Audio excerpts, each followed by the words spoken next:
Everybody got an update on the 2003 Accord. Steering was getting loose, so steering wheel had some play in it. I pulled off the wheels here so it's easier to see, but hear all that noise. You see the movement right there. That's the inner tie rod in, outer tie rod in. It's just got way too much play in there. So these are, the inners are currently Moog, and then the outers are DriveWorks. That's a brand that Advance Auto Parts sells. The current ones got put in at 652,000. Currently has just shy of 845. So the setup has given me almost 200,000 miles of use. Pretty good. So here's the other side. You can hear it. It's got that movement too. So here's what we've got. So DriveWorks, inners and outers this time. Couldn't get the Moog inners. So there's the inners, outers. The inner tie rod ends have the same part number. Outers have different part numbers because you have that little bend there. So they're different from driver's side and passenger side. There's the tie rod end removal kit for the inners. And then I got a pickle fork there to pop the outers out. A little hammer to tap that to pop it loose. So shouldn't take too terribly long, but I'm going to replace that. So almost 200,000 miles of use, pretty good. You know, that'd be nice to hear like how many miles I got out of, you know, basically a house brand with the DriveWorks. So like I said, the inners are currently Moog, but then the outers are DriveWorks, and they've both held up for almost 200K so far. So I'm going to switch it out, get it aligned, and then be back to being correct on going down the road again. Got a couple other things going on with it right now. I need to replace the VTEC spool valve, which is going to be right there with the oil filter. It's the part that attaches to, and then I've got a door lock actuator that's acting up and stuff. So nothing major, but you know, closing in on 850,000 to go, or sorry, correction, 850,000. So I thought I would give a quick update on this. All right, didn't end up having to use the pickle fork. Was able to loosen the nut on the outer tie rod end and just take the hammer and tap up on it. Popped right out of there. So the inner here, you can tell just how absolutely trash it is. It should not be moving like that.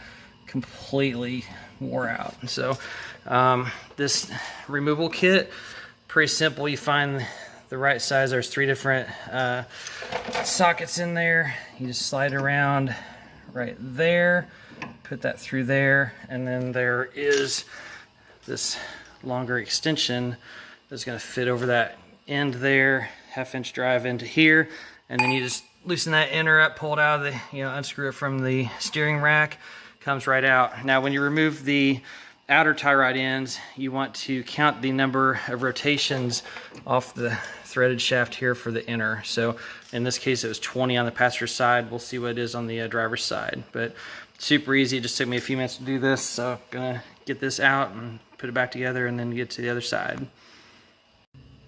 All right, got the new inner on put in there already. You can see from here, yeah, I can't move this one at all. The other one had slot both like this and also in and out as well. So got this all cinched down with that kit. I'm going to put the bellows on, which looks like a little spring boot here. So I'm going to put that back on, and then I will put the outer on, and this side will be done.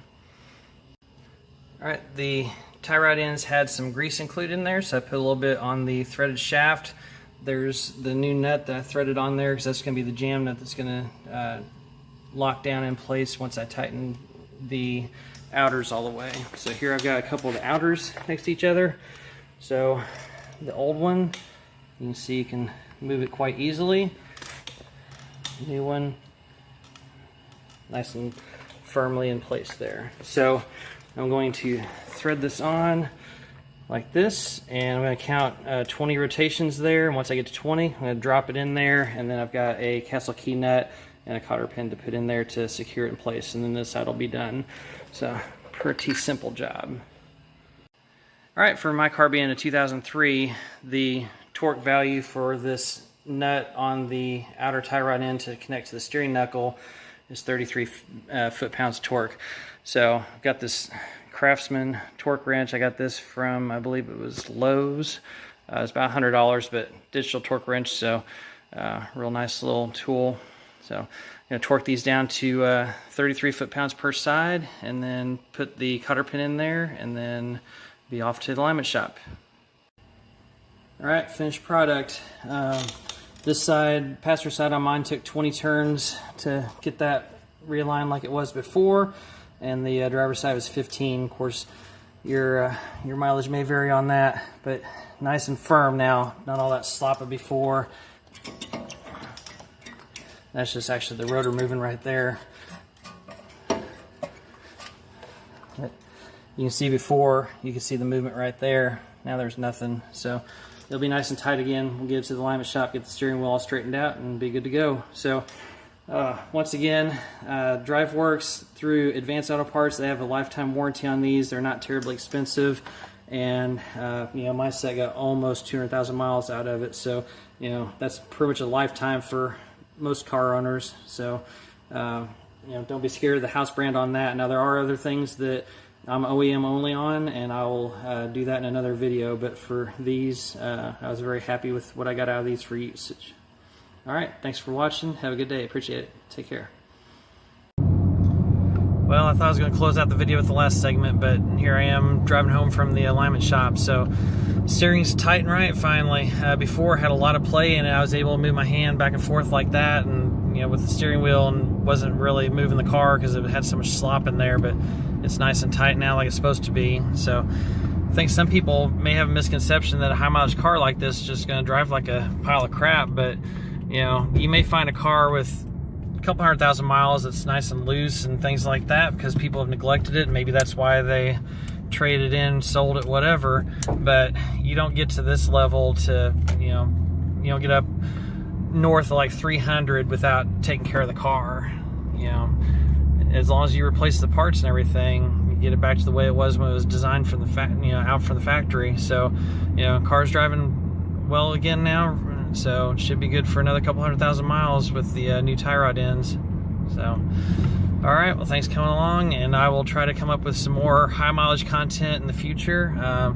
There's a guy I've been trying to meet up with for a while now. He's got a high mileage Honda Civic, so we're gonna try to, you know, catch up with him sometimes. Just COVID's kind of put that on hold and everything. So, all right, well, thanks again for watching this. Hopefully, if someone was on the fence about whether to do their own wrenching on tie rod ends, hopefully it makes it look like it's not such a big deal.